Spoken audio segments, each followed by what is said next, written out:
Hey everyone, and welcome back to another Vintage Cube draft. I got a bunch of good feedback on the last Stip draft, so I was inspired to try a new series of stipulation drafts. So the idea here is going to be, I'm going to run through all of the companions, and I'm going to try to build a Vintage Cube deck that adheres to all 10 of the restrictions.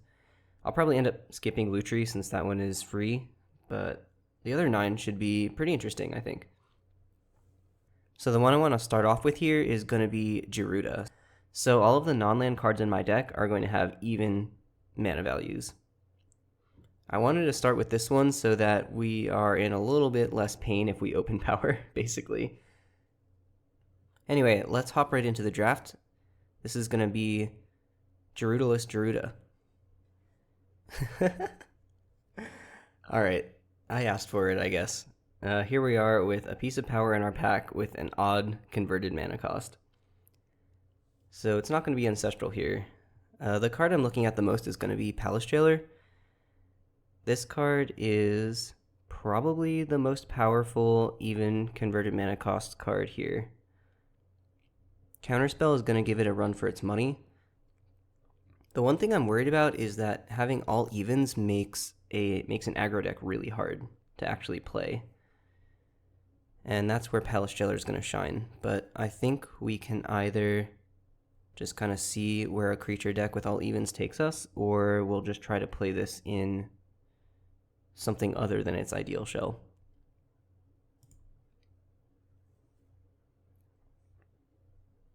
Okay.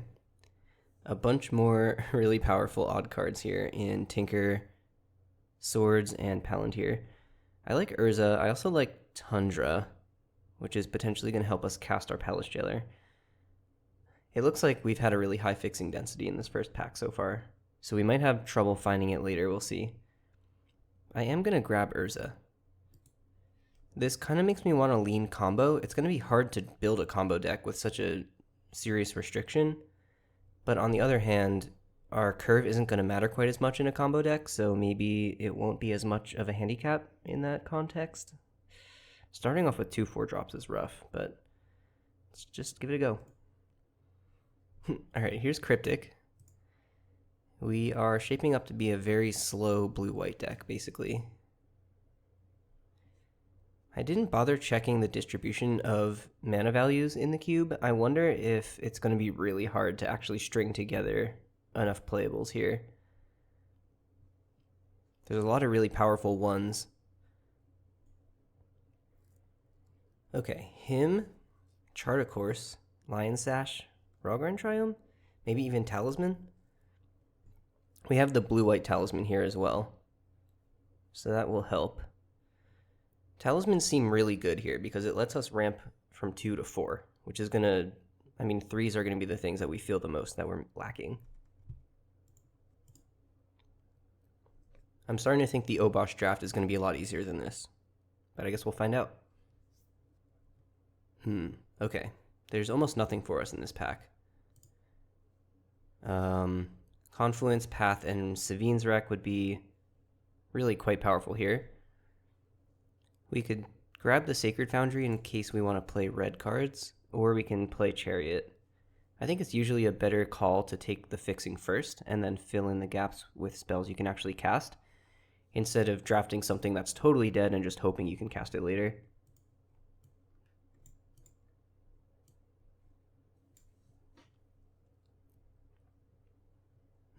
Okay.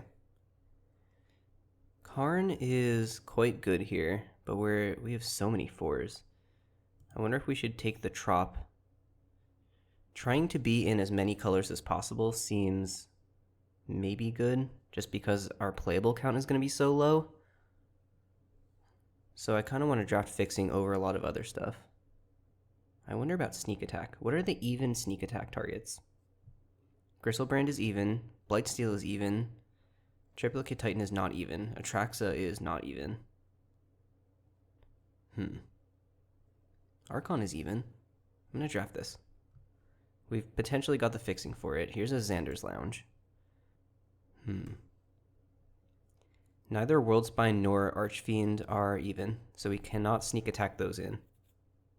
Let's take the lounge and see if we can get this sneak attack into our deck.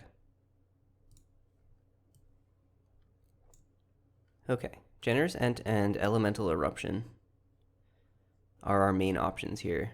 Generous Ent kind of represents fixing, and Elemental Eruption I feel like is really unlikely to make our deck. And I really don't think we want Wayfinder here, so I'm going to draft the Ent.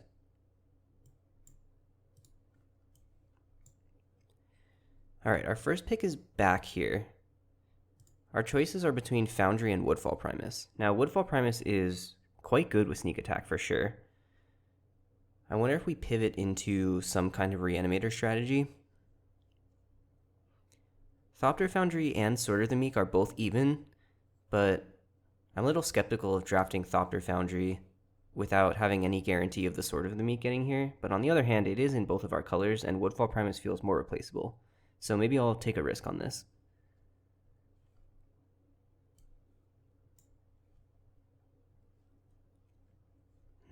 Okay, let's grab Cathar Commando. We have very few things to do early right now. And this is going to have to be Antuco probably, or maybe even Raging Ravine. I don't think this pick matters very much, so I guess I'll just take the fixing land.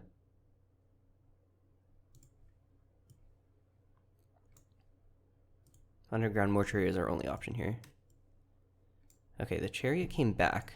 There's a world where we splash this off of Mortuary plus Generous Ent or something like that. And Lightning Grease is going to be probably a little bit better than Harsh Mentor, and this card is a dud. Alright, well this is a terrifyingly small number of playables coming out of pack 1. But we have a lot of fixing and we have a lot of potential playables here. So let's take a look. Grave Titan is a possibility. We would have to move into black.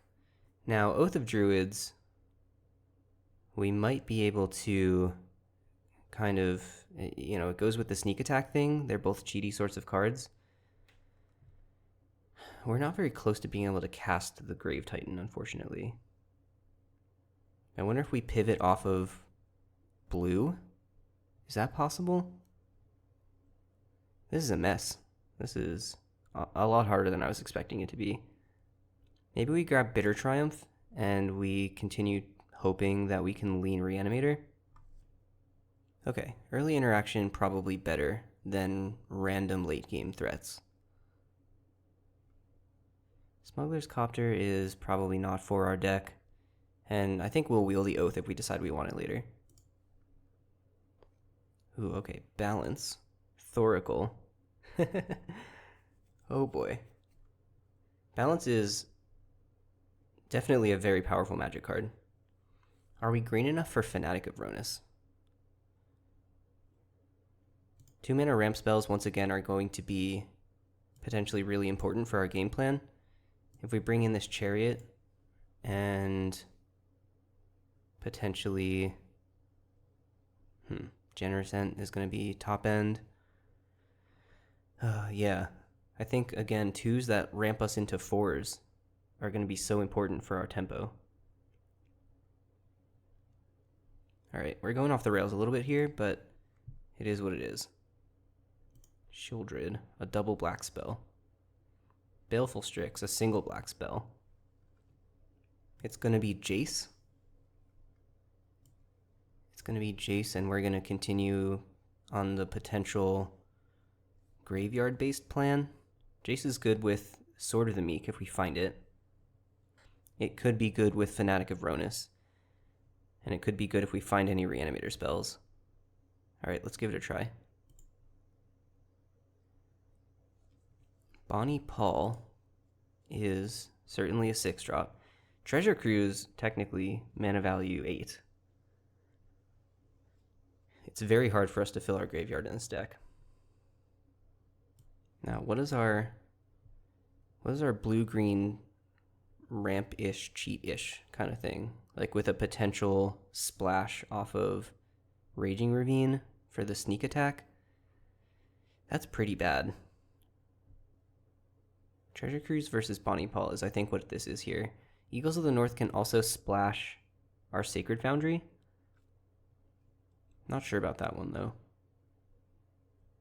A second red source for our sneak attack, though. And probably harder to wield than Bonnie Paul. Okay. Sold. Wrath of God. So that brings us... Wrath of God plus Eagles of the North could bring us back into Palace Jailer territory, and we're like Bant control. I don't hate that. That brings the Cathar Commando back in. Ooh, okay. Questing Beast versus Primeval Titan here. I think we want the Beast. We don't have anything in particular to get with the Primeval Titan, and the Beast is, you know, almost as good at killing our opponent, and costs 2 less mana. I think Lotus Petal is just not worth it here. Okay. QB it is. Alright, there's Ulamog the Ceaseless Hunger, which is certainly something we could sneak attack in. Phyrexian Metamorph is something to do on turn 3, which could be very important. And like I said earlier, I think the talismans are really powerful in this particular stip. I think I'm going to draft the Talisman of Conviction.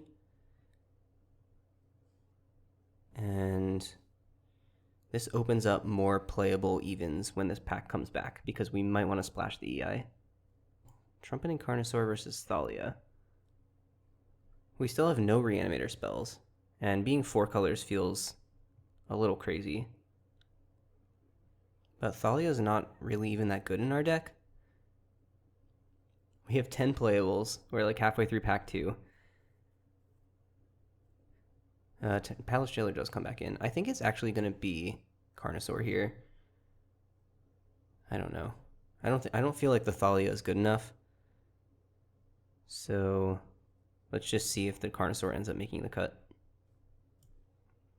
Okay, the Oath of Druids did come back. This is kind of interesting. So we've got Carnosaur, Generosent, Eagles of the North. That can't be better than Outland Liberator, right? What if we wheel the Ulamog, though? No, that's so bad.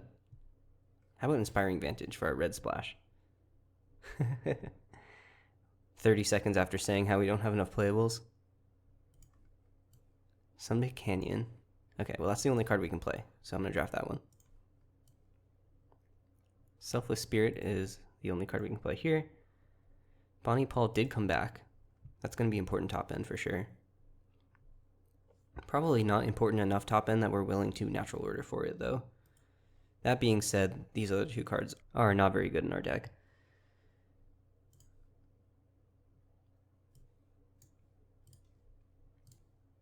I don't think Vengevine is going to make it just raw. We might be in Splash Expressive Iteration territory here. Sanders Lounge, Sacred Foundry, off Eagles. Yeah.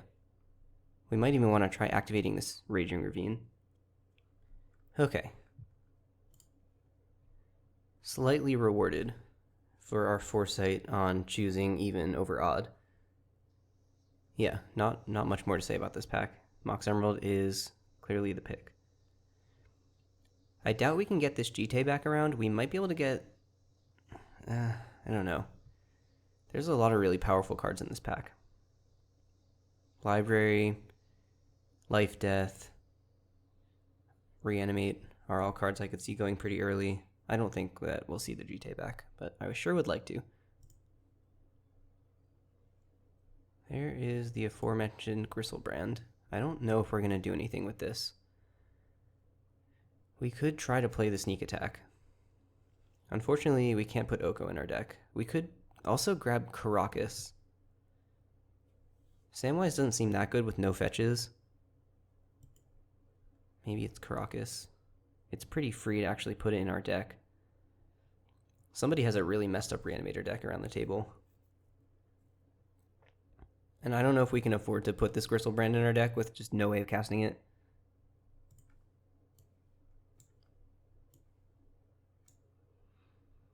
Okay, we can't have this Teferi, but we can have this Wandering Emperor. Paradise Druid is once again a 2-mana ramp spell. Am I supposed to draft this over just basically anything? Everflowing Chalice is also a 2-mana ramp spell, but it doesn't fix. The problem is, if somebody drafts the Wandering Emperor out of this pack, then it comes back around and does almost nothing for us. Is Paradise Druid more likely to wheel? People do tend to really underdraft green in this format. We saw the Natural Order super late.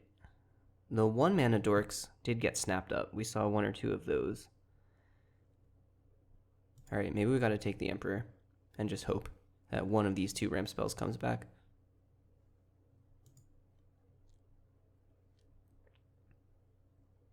Interesting. So Steel Seraph is a 6-drop that you can cast for 3 mana, which might end up being pretty important here. The other options are Tarmogoyf, which doesn't really slot into our game plan that well. Yavimaya is kind of whatever. I don't see myself splashing for Pillage or Raptor, or Tendrils for that matter. So yeah, I'm going to grab this. It is basically a 3-drop. Okay, I don't think that Serra Paragon is that good here because we're not going to have any 3s to get back with it. Memory Lapse could be a critical way of slowing our opponent down. We do kind of have to make it to the late game if we want any shot. I don't think we're attacking enough for Glimmerlens, and pretty much everything else that I have my eye on is odd, so I'm going to grab this.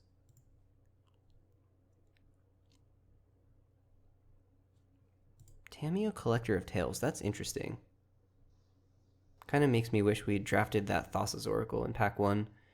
Then we would have a more clear route to victory. I don't think we really care about survival. I don't think we care about souls or Valakut or anger. Alright, I think it's Tamiyo. Ledger Shredder is pretty good. Scrapwork Mud is also like potentially going to smooth out the awkwardness of our mana curve. We could also consider Gruul Turf or Ketria Triome to help fix. We don't actually have any fetch lands, but we do have the Generous Ent that can now fix for red potentially. Okay, let's do it. There is the Atraxa. Can't cast that. I wonder about Field of the Dead here. 1, 2, 3, 4, 5, 6, 7 different land types, or land names, 8 including the Triome, in our pool currently. So the safe pick is definitely Elegant Parlor. I think I am actually going to grab this Field of the Dead and try to lean harder into the red splash. Just go 4-color Field of the Dead control with no fetch lands. That leans me towards Jetmir's Garden.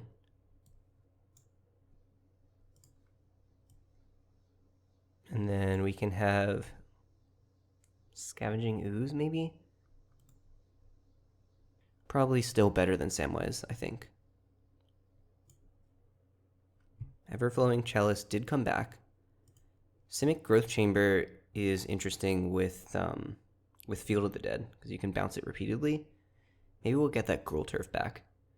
I don't think people draft these bounce lands very highly.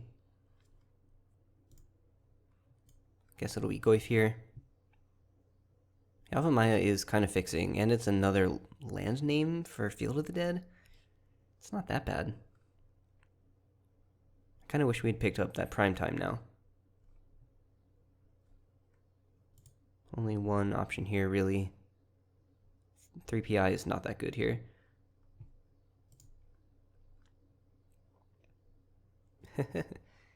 Valakut, pretty bad.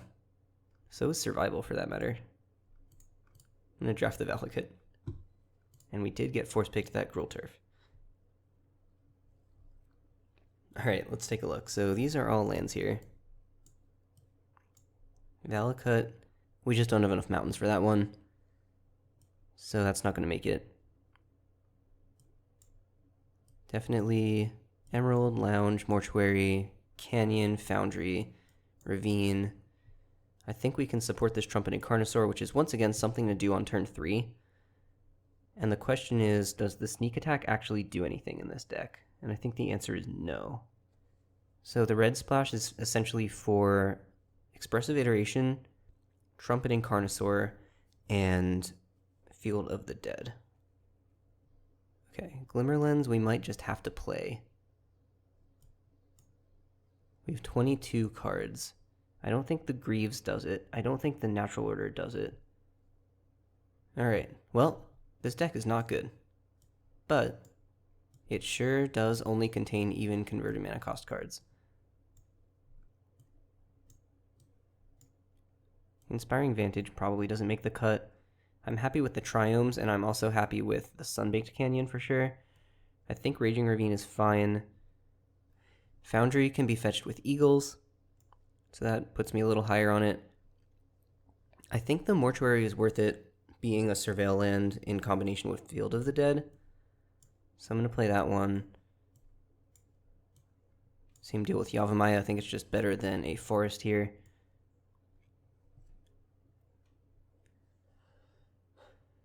And I think the Gruul Turf, tapping for red and also potentially triggering the Field of the Dead more than once, is potentially good.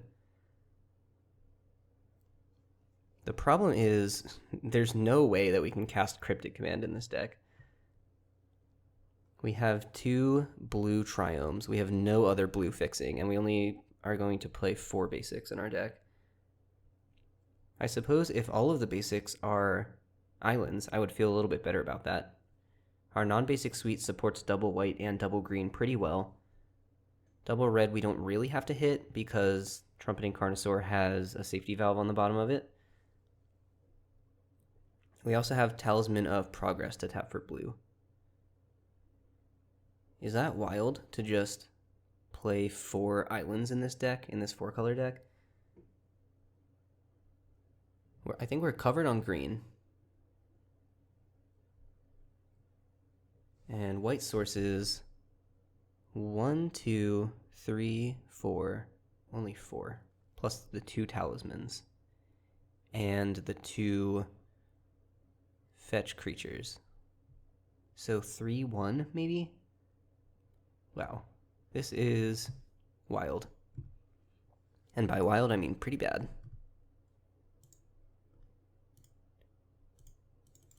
3-1. Let's give that a go. And that is 40 cards. I guess this is what I signed up for. This deck does not look very good, but we're going to see what we can do with it. This is all even mana value Bant control. Alright, we are here in match 1 on the draw.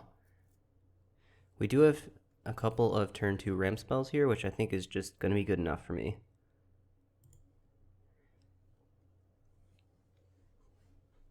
Turn 2 Talisman into turn 3 Chariot. Might just, might just be good enough. Let's give it a Surveil. See what we got. I don't really want to draw another land here. Ooh, okay. Ramp spell that continues to do something alongside Essica's Chariot is pretty good. I'm going to leave that on top. So the thing with Fanatic of Ronus is that if you activate the Essica's Chariot, it then starts tapping for 4. That could bring us into Trumpeting Carnosaur territory with the Talisman plus the Xander's Lounge being our red sources. Of course, opponent might combo us out before we get to do any of that, but we'll see what happens. Demonic Tutor is a scary 2-drop for sure. We can only hope that they are tutoring for their 3rd land.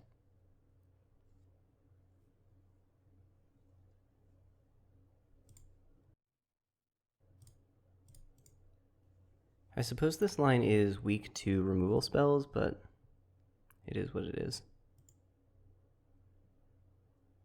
Oh, interesting. They changed the Summoning Sickness animation. Weird. I don't like that. Okay, immediately punished.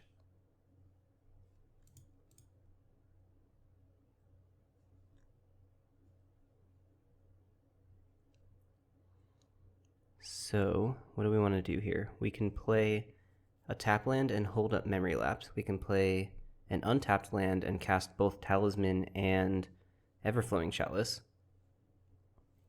But then we won't have double red for the Carnosaur anyway. We could play the Talisman. So if we play tap land plus Talisman, we still don't have enough mana for Carnosaur next turn.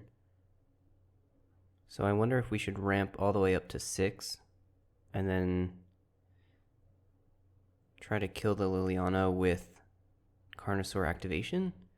There's no way for us to do that right now. We could play tap land, hold up Memory Lapse. Maybe that's better, and then we kill the Liliana next turn and try to play the long game. Alright, let's try to do it like that.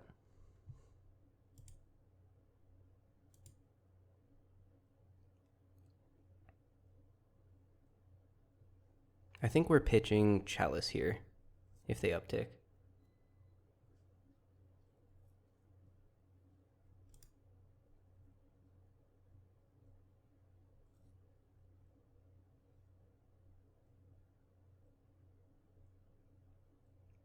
Okay. I don't imagine sinking 4 mana into this thing, so right now it's kind of just a Talisman of Conviction that doesn't tap for red.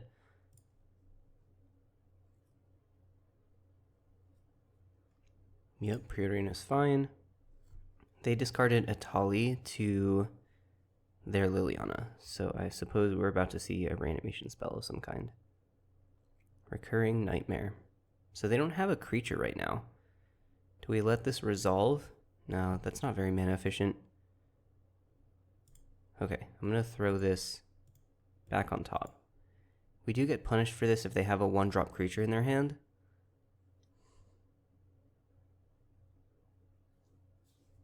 But there's not much we can do about the Atali right now.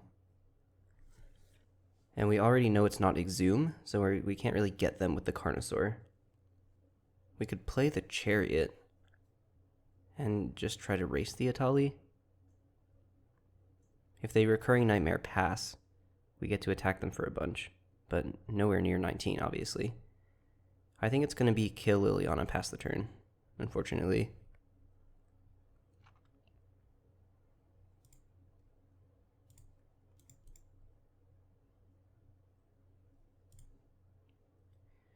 I don't know why they're holding priority there, maybe Force of Will. But they can't actually counter this.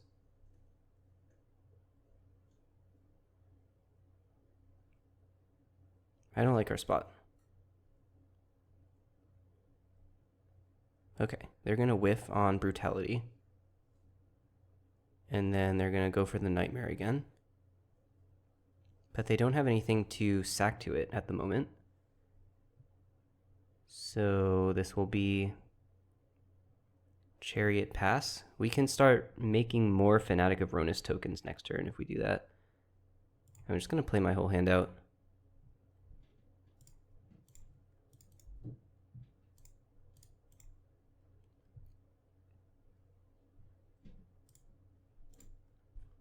Could be Force of Will here, as I said last turn. We'll see. Nope. Okay, we got our cats. Now we need their last card to not be a creature.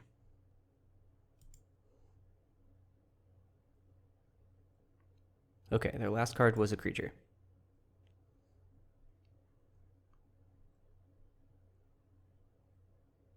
Atali returns. Bitter Triumph and Mox Emerald. Okay, that's a really good hit. Basically a land.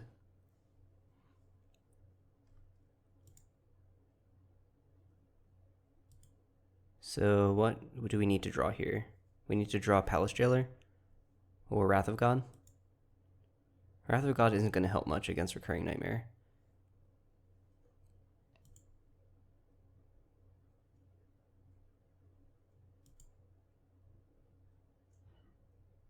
Okay, Cryptic Command is actually really good here. We can return the Atali to their hand where they can no longer reanimate it, and they need to find another discard outlet to get it back onto the battlefield. So We don't, however, have enough mana to Cryptic plus Fanatic. 1, 2, 3, 4. Yeah, we have 7. So this is going to have to be bounce the Atali, draw a card, try to draw a mana source, I guess. That works. Okay, that's fine. Target permanent and draw a card. Cast that, bounce this permanent. We'll pay blue and blue and blue and 1, making sure to leave up enough mana for Fanatic. And if we do hit an untapped land here, I think we're actually doing pretty well for ourselves because we get to make 2 4/4s. Okay, unfortunately a tapped land. I think I'm actually going to cycle this because we get to Fanatic of Ronus next turn anyway. I don't think we can actually crew the Chariot here. Okay, we'll cycle this during their turn. Attack you for 2. And call it a day.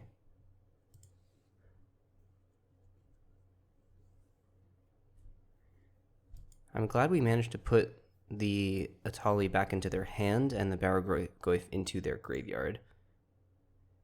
The dam could break at any moment, though. Okay, looks like maybe they don't have anything. That is very good news. Urza is a great draw. So is Bonnie Paul. Okay. Urza is actually even better than Fanatic of Ronus. But we can do both, because Urza gives us 1 mana back. So we're going to pre-combat, cast the Urza. Blue, blue. Colorless, colorless. We're going to make our token here. We're going to make a Fanatic token. And activate this tapping construct to eternalize the Fanatic. And then we're going to crew the Chariot with the Fanatic token. And they're out. Wow, okay. So, of course, we don't have very much in the way of a sideboard here. All of our tech against Reanimator is already in the main deck, just like all the rest of our playables.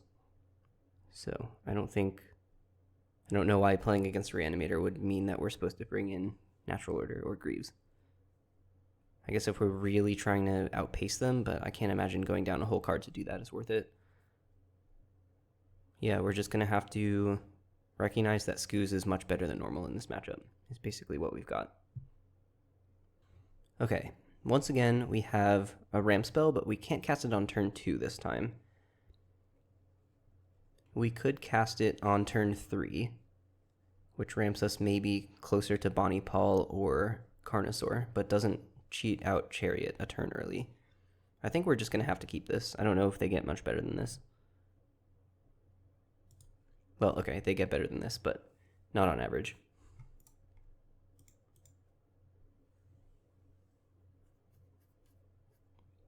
Probe me. See that I have no... Oh, okay. This gives us Fanatic of Ronus on turn 2. Fantastic. Yeah, I don't have any interaction here for the actual Reanimator package. Sacred Foundry can go straight into the bin. Maybe one day we'll get it back with Bonnie Paul. We'll see. Fanatic of Ronus does make that card a lot easier to cast. They've got something.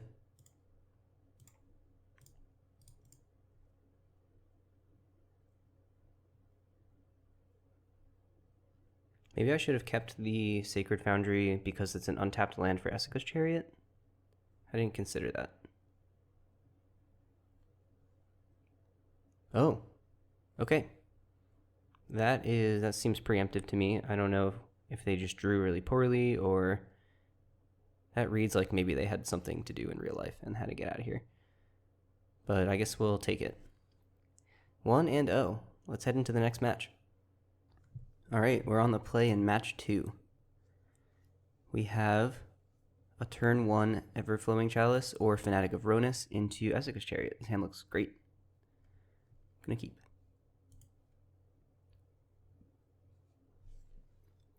I think we're gonna lead on the Fanatic.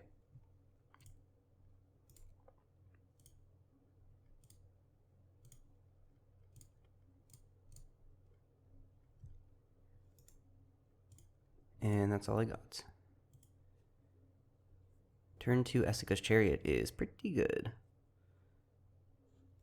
I guess we have to draw an untapped source for that. Okay, so instead we will cycle the Eagles and cast Jace, I think. I think that's fine. Opponent made a Retrofitter Foundry, which I think we can beat with Esika's Chariot. Let's start by cycling this. If we get Sacred Foundry and we play it untapped, we get to attack for 1 and make a Jace. I don't think that matters that much.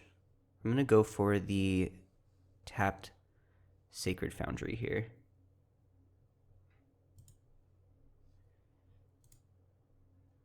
I'd rather play this than the Jetmir's Garden, because if we draw the Jetmir's Garden in the late game... Oh, geez. While I was talking, I tapped myself out of blue mana. Alright, I guess Everflowing Chalice it is. Oh, 1 multi-kicker.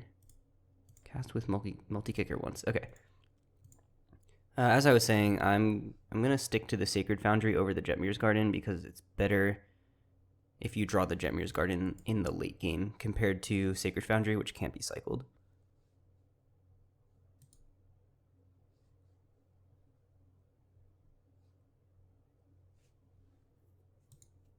Sensei's top.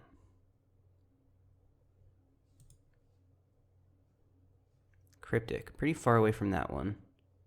But we can Chariot here.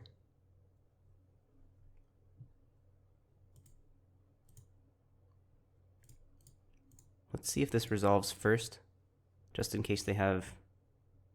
I don't know what they could have, but some kind of Force Spike effect. They're going to spin top. And then, of course, if they don't have anything, we get to attack for 1.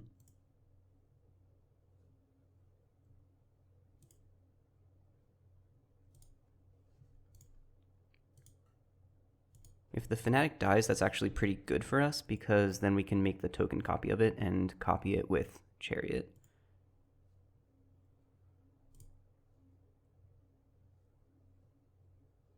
I don't know what blue-green is going to do to actually kill our creature. Monolith, okay. I think they're setting up for some kind of upheaval turn, which would be really bad for us. Sunbaked Canyon. Okay, so that gets us to Trumpeting Carnosaur mana. That's pretty good. Do we have any reason to cast that pre-combat? We might.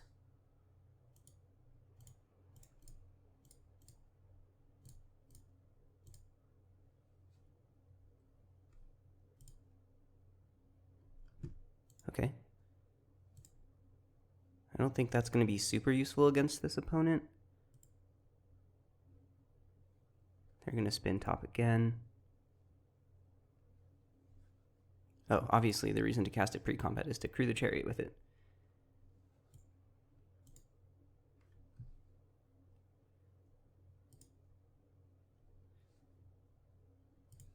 Okay, we'll crack in, we'll make another 2/2, and we will maybe get upheavaled. We'll see.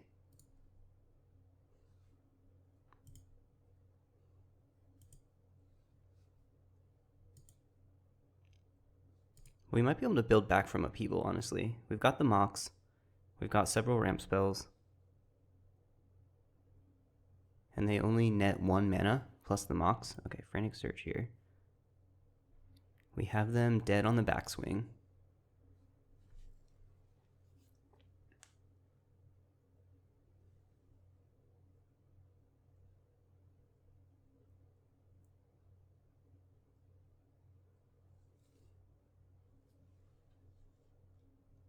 Time Warp. Scary. But mostly just an Explore here, I think. They spent all their mana doing it. They only have 1 card in hand. Spin top again. And they're out of here. All right. So far, undefeated with this pile of even converted mana cost cards. I don't know. It's pretty funny. Gonna take the draw in this one. Unless opponent really wants to be on the draw. This one's got no lands, so that's not gonna do it. 2 lands, ramp spell, 4-drop. Done. Keep. Do we want the second ramp spell? We have a green source in Ketria Triome. So I don't think we need the Chalice here. Commando might also be good against Retrofitter, Basalt Monolith, etc.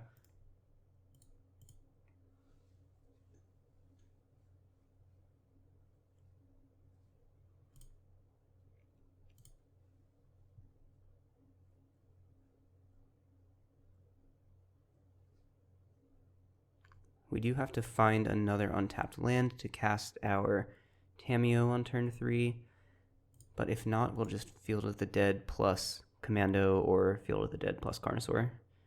They both effectively have flash, so we can just hang out.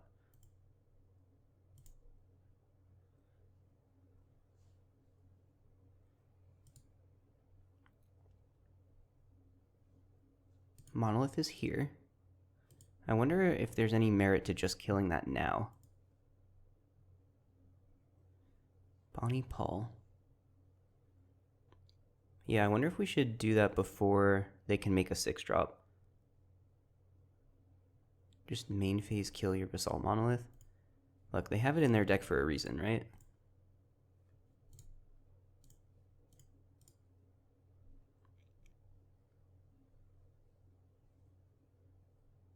We can even buy back the Commando with Tamiyo if we need to. Okay. That could be counter magic, or it could be their fail case. I think I am going to slam the Tamiyo here. Gonna have to take 1. Okay, that just worked.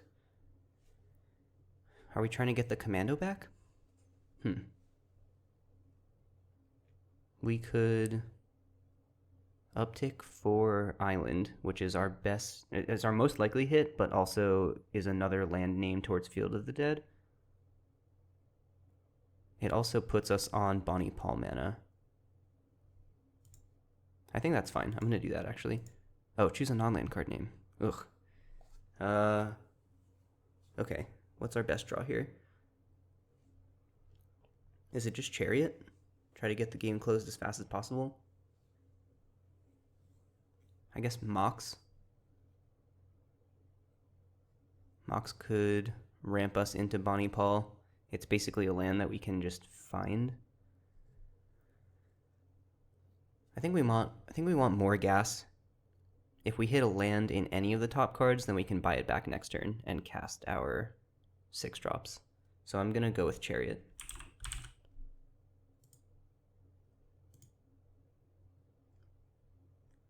Okay, whiffed on Chariot. We did find an untapped land for next turn.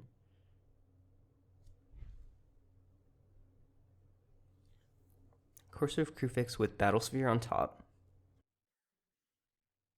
Okay, so we can Palace Jailer here. If we buy back... Oh, we can buy back tap land plus Palace Jailer. That seems pretty good. Try to draw a couple extra cards and then just outvalue them with Carnosaur and Bonnie Paul. We could buy back Mortuary for the Surveil, improve our draw quality a little bit. Or we could buy back Caracas and we can cast Selfless Spirit and Palace Jailer. That seems pretty good. Okay, let's do that. Gonna get back untapped white source here. Gonna play this. We're going to cast Spirit, and we're going to cast Jailer.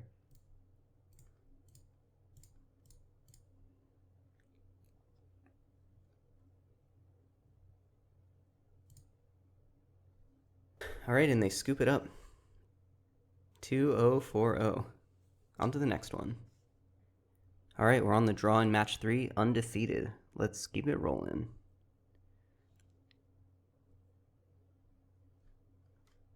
This hand looks pretty good to me. We're going to have, ideally, turn 3 Urza. Okay, keep.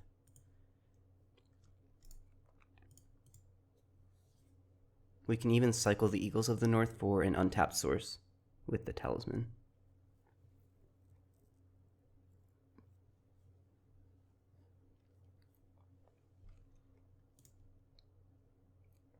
Or Genercent, for that matter.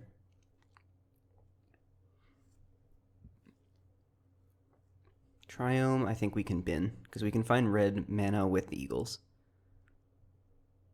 And we already have access to double blue, and we have access to single green.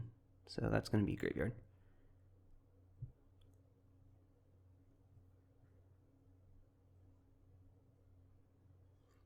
Urza's Saga, pretty good. Grim Monolith, even better. I think we're still going to go ahead with the Talisman plan here.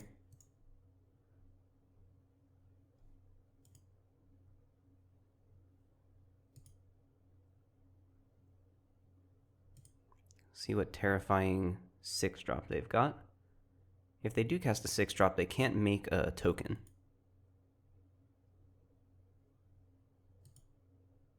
Just going to pass it over. Okay.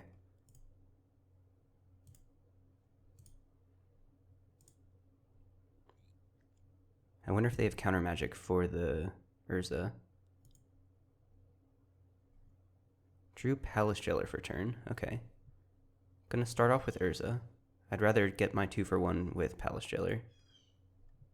I would love to pay 2 life, and I would love to cast this, paying a 3rd life.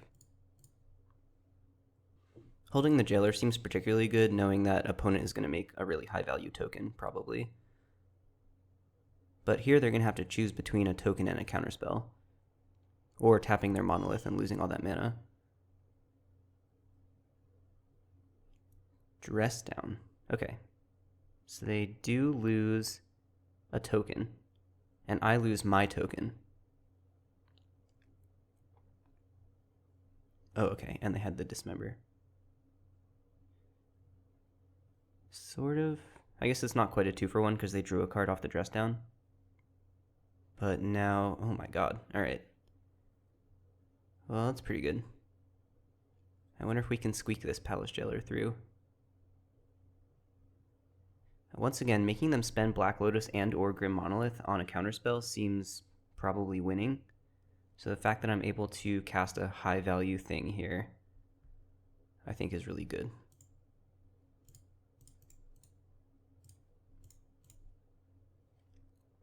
I'd rather them use their temporary mana sources.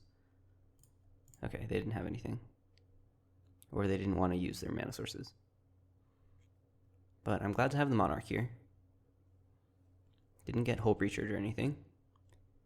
Really wish they wouldn't put the Monarch here in the middle of all of my permanents. But it is what it is. Library. Talisman. Okay. Is this the opponent that upheavals me? I mean, if they upheaval me with the Monarch, then that's probably good.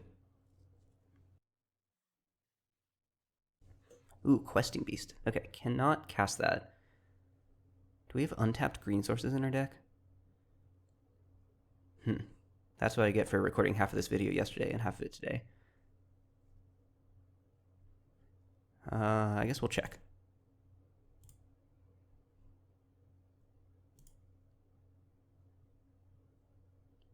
No. Okay, so Questing Beast will have to wait until next turn. In the meantime, we can hold up Cathar Commando and Memory Lapse, which is probably pretty good. Okay, gonna play this. Going to attack for 2. They can make a 1/1. I guess they can make a 1/1 untap. They have 7 total mana here. So they can't make a 4/4 and eat my guy. Okay. Oh, but they can Oh, they can make a 1/1 and attack me for the Monarch. Duh. I suppose I could block and then kill their Retrofitter or something like that. Yeah, that seems fine.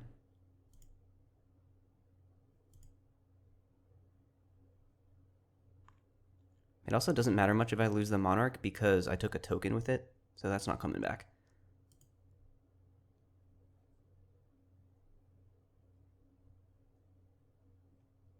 Sacking Lotus here. Hopefully something really big. Oh. Okay, not that big, because Memory Lapse is not helping me here. So what are your targets going to be? Probably my creature and my land. Now the good thing is if I put this back on top, they can't cast it again. Their Lotus is gone, their Grim Monolith is tapped. It's going to be very hard for them to get this back onto the stack. They went with land. Okay. I am going to target this spell with my Memory Lapse.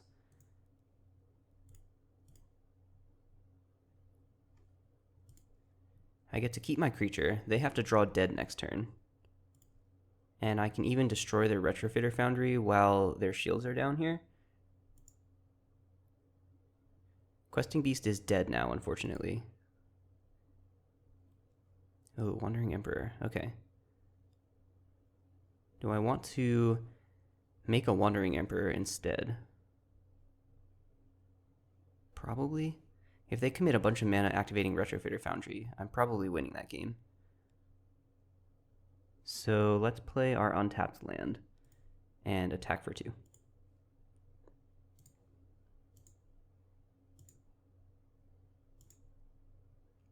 I wonder if there's any merit to playing this now before they have counter magic up. That could be good. Just make my 2/2 now. Okay, let's do that.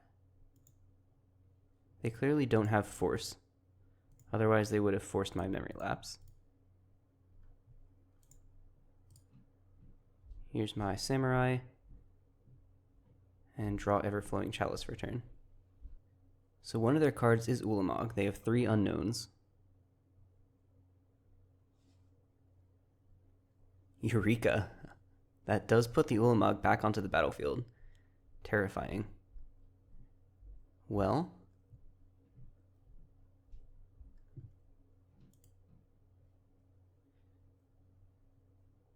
got Ulamog, Spellseeker. They have no mana left, though. Questing Beast. Tamiyo doesn't get back anything that kills the Ulamog.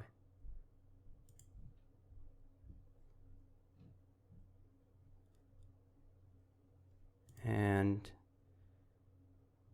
that's it. I'm going to hang on to the Chalice.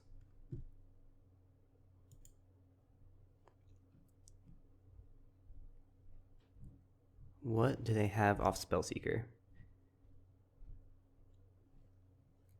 And how am I going to defeat Ulamog, the Ceaseless Hunger? If it attacks a single time, I die. I don't know if I have anything in my deck that does it, honestly. I could attack with Palace Jailer and see if they block. I wonder if I was supposed to hold Tamiyo so that they don't see that.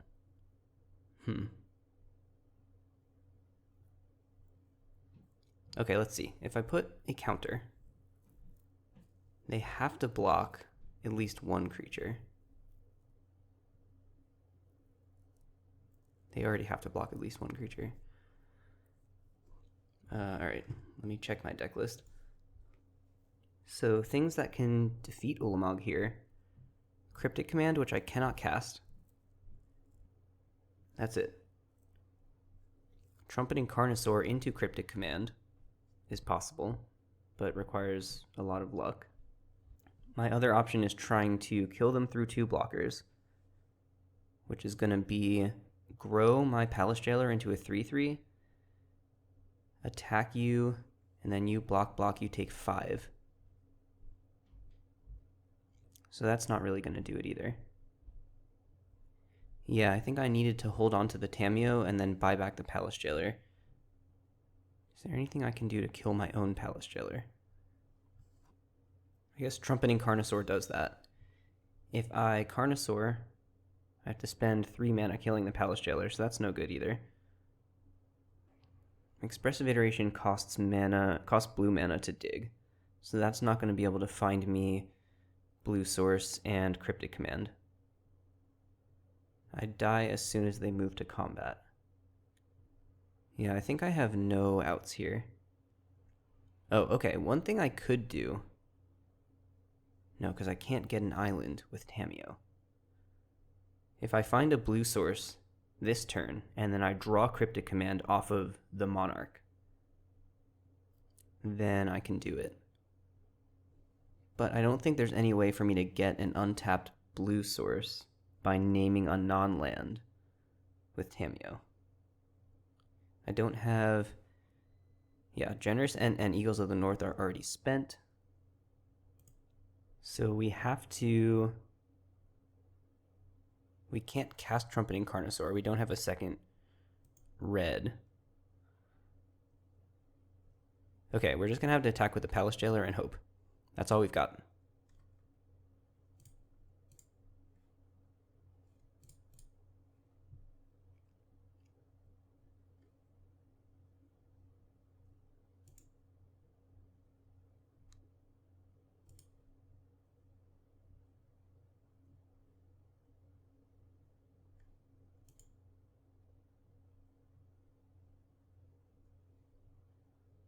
Okay, I think we are dead now. Gonna concede. Alright, we've dropped our first game, but we still have a chance to rally here. Let's give it a go.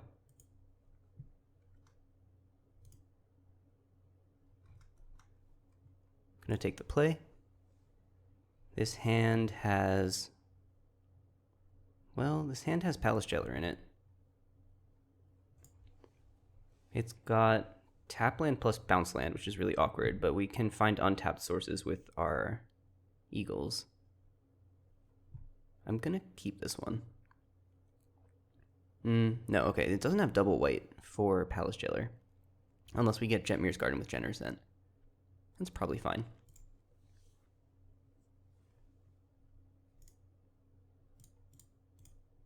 I'm gonna play the Triome and pass the turn here.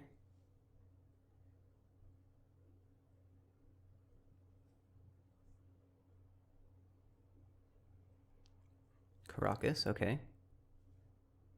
Gonna play the Lens here, I think.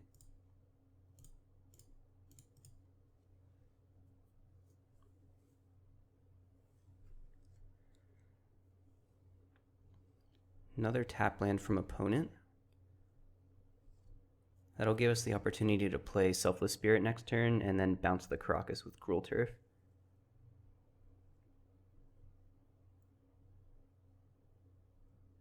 Wrath of God.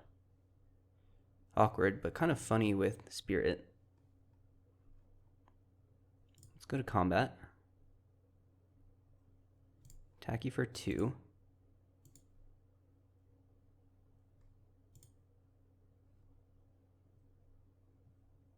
And Spirit.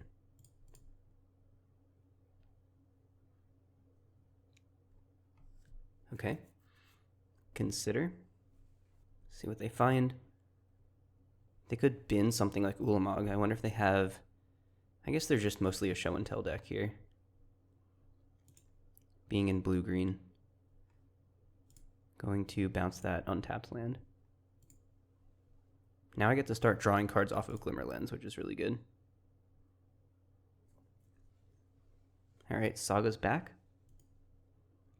Another juicy target for Palace Jailer. I wonder if we're supposed to hang on to Palace Jailer. Oh, they get to murder my token here. But Palace Jailer is really good against Eureka or Show and Tell. Okay, token's dead.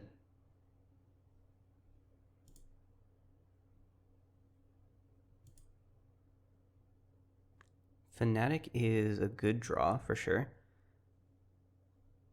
So I think this is going to be Caracas, and then, yeah, we can equip, I guess. Equip plus Fanatic.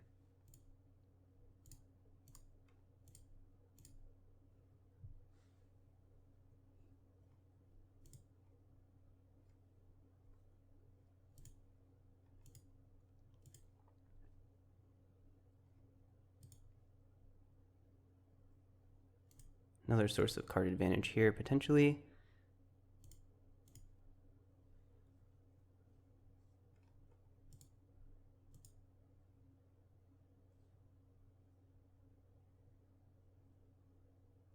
Dismember my Fanatic. Sure. Can't do anything about that.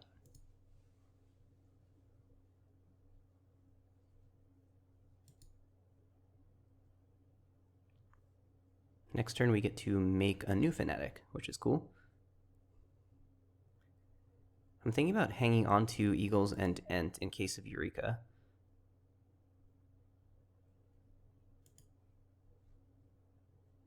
We drew a land anyway, so we don't have to worry about that. And yeah, this is going to be attack and 4/4.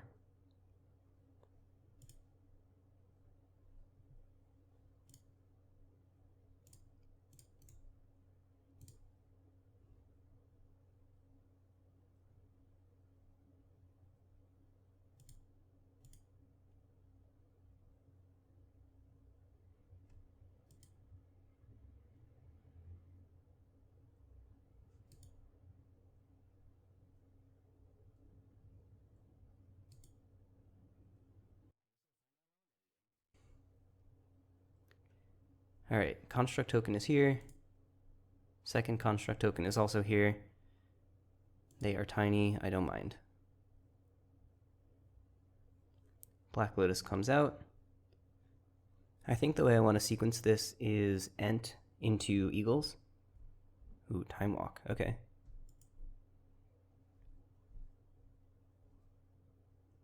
This way I get to take advantage of the first strike on the Ent, or on the Eagles trigger, that is. Springheart and MTGO onto the construct token. That is scary. That's going to make a bunch of constructs. That could be a good reason to preemptively Palace Jailer.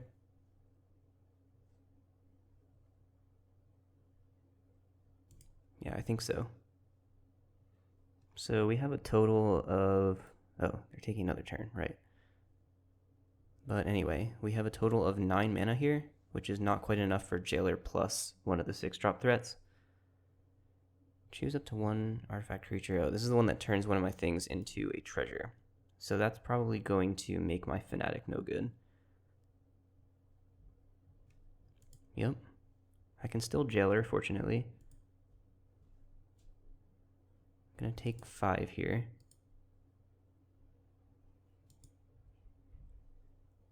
Now suppose I Jailer, and then I just attack them for 6. Can I win that race? If I Jailer the Larcenist?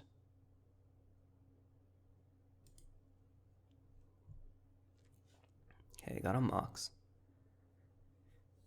I actually think that is pretty good. Does that work the way I want it to? For as long as it is on the battlefield, yeah. So if I jail them, Kraken for 6, and then just try to kill them. The Eagles are not quite enough to make the Spirit lethal. I do get to draw another card, and it potentially leaves me open to getting Eureka'd. But I think this might be a spot where we're supposed to push damage. Alright, let's do it.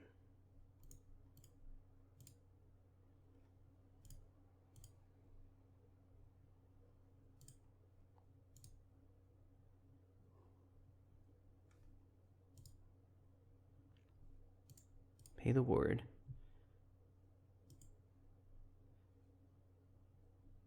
Become the monarch.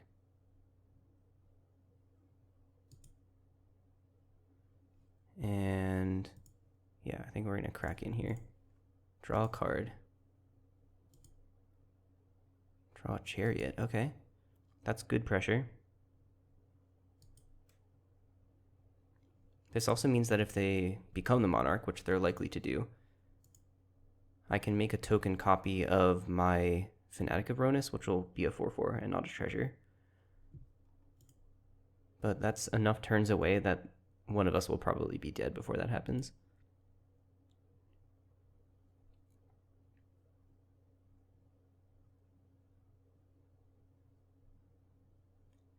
I guess I can just Wrath of God them next turn. Sacrifice the Selfless Spirit, kill all their blockers, and attack them for lethal. That seems like a good line. Construct token is here. They're gonna crack in. I'm just gonna take 7.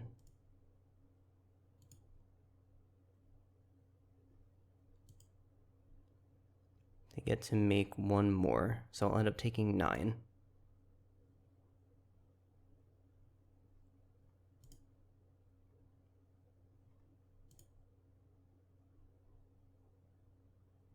They get to turn one of my things into a treasure, but that's not going to matter because of the Wrath.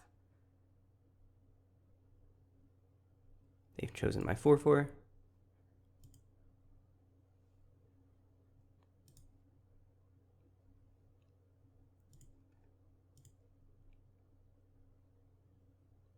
Okay. Let's play this. Let's activate this. And we'll cast this. I guess I actually didn't even need to sacrifice. Oh, I did because of the Nantuko. Oh. I did forget that was going to fall off. So what are we going to do here? We can crack in. We could cast Chariot.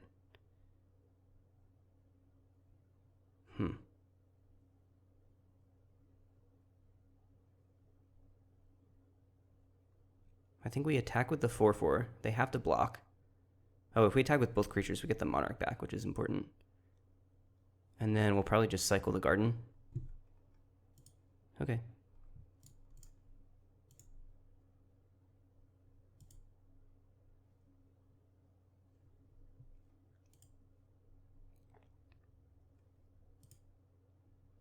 We could play the Garden. 1, 2, 3, 4, 5, 6, 7. So that probably doesn't matter very much. All right, the cycle seems better. I suppose we have the Monarch, though. Oh, no, we can't play the Garden. We already played a land. Okay, gonna cycle that. Gonna draw a card. Gonna try to kill them quickly. Sheldock Isle. Even if this is Ulamog, I think we're okay. Nissa is also not quite lethal by herself.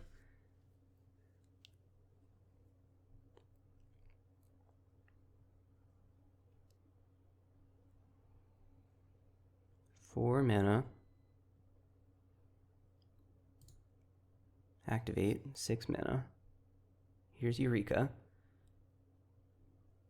Okay. I'm gonna make a lot of stuff. Hopefully they're only gonna make a little bit of stuff. Oh, Eternal Witness gets back Time Walk.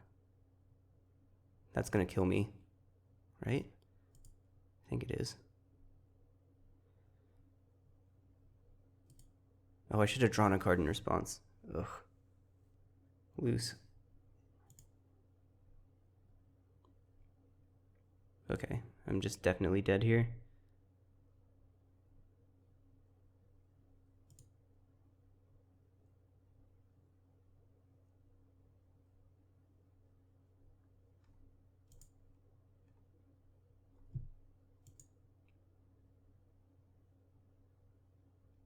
Yeah, I needed to leave up the Caracas. That was also loose.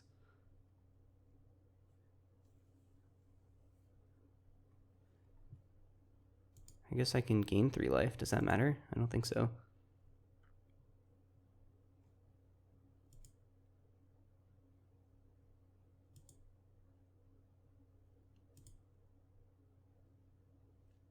I think I would have been dead even if I had left back Caracas, because Cannoneer, let's see. Can't be blocked if they find basically anything. They've got mana drain, so all they have to do is not attack. If they attack, I get to block.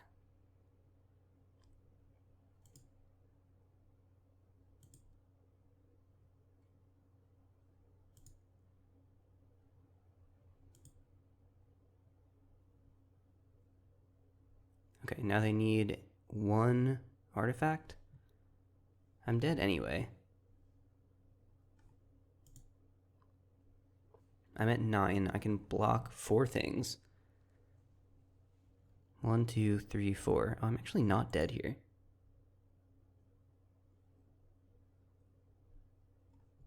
Okay, let's see. Annihilator 4. That doesn't matter. I can't sacrifice permanents.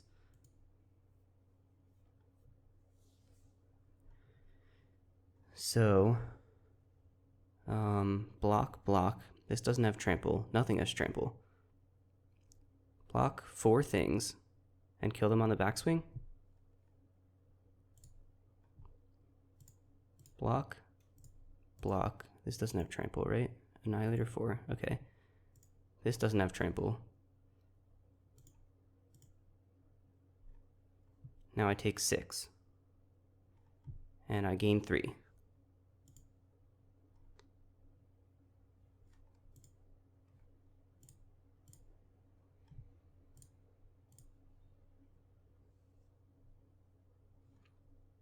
All right, it all comes down to this.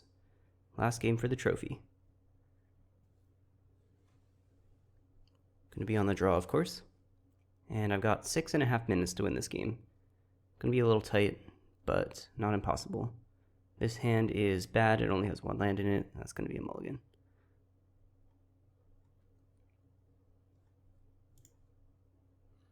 Two lands, 2 drop. Good enough. Gonna put away Yavimaya. Yavimaya lets me cast. Oh, geez. This is hard. So white source we have to keep. We can't keep everything, though. So let's put away island. There's plenty of blue sources in my deck.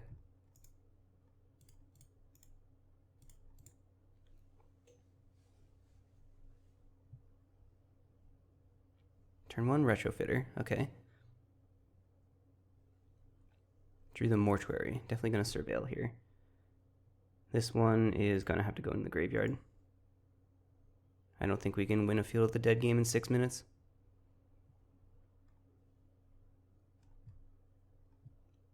Alright, Sunbaked Canyon and Glimmerlens.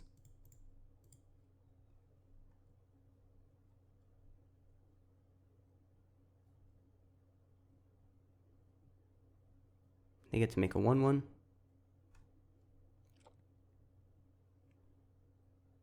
Here's their forest for Urzasaga potentially. No attacks there, makes sense. Eagles of the North. Okay, we need double green, but that doesn't matter because of Yavimaya. So we're going to play this.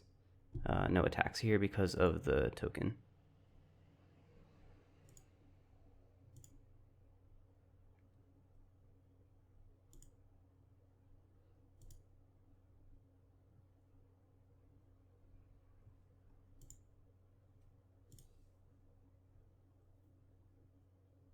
Haywire Might for my Glimmerlens, I guess. Construct tokens are huge at this point. Black Lotus out of hand. And Kaya's Cradle. Okay, I don't think we're winning this game. Vaultborn Tyrant on turn 3. That's a lot better than what I'm doing.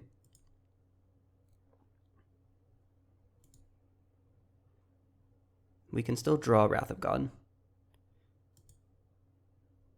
If we're drawing into Wrath of God, I think we're supposed to block here. It's like our only out, basically. Memory lapse. That would have been useful half a second ago. Okay, this is going to be Questing Beast. I think the attack is just good enough here. We're trading it for the 5/5 instead of the 6/6 with trample. That's fine. Guess they're likely to block. I don't know. Oh, this comes back. I did forget about that. I guess that's important for our playing towards Wrath of God line. Yeah, we'll have enough mana next turn to cycle Eagles of the North for a Sacred Foundry. If we do draw exactly Wrath of God, we might still be in it.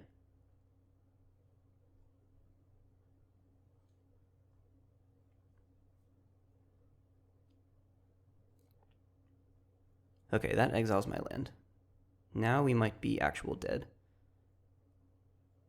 Are we just dead on board? Yeah, it doesn't matter. They made another artifact. We were dead anyway.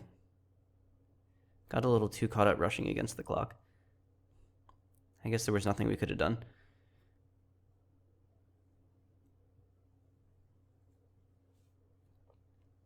Alright, GG's opponent.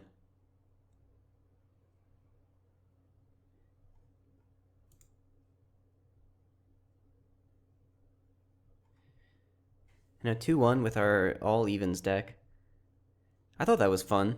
I do think I'm going to continue going through the companions here. If you'd like to see that, let me know.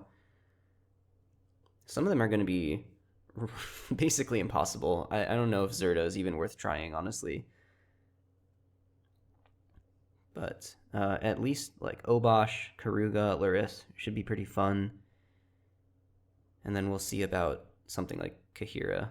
That might be a little annoying during the draft, that's for sure. Well, in any case, I hope you had fun with this, and I'll catch you next time.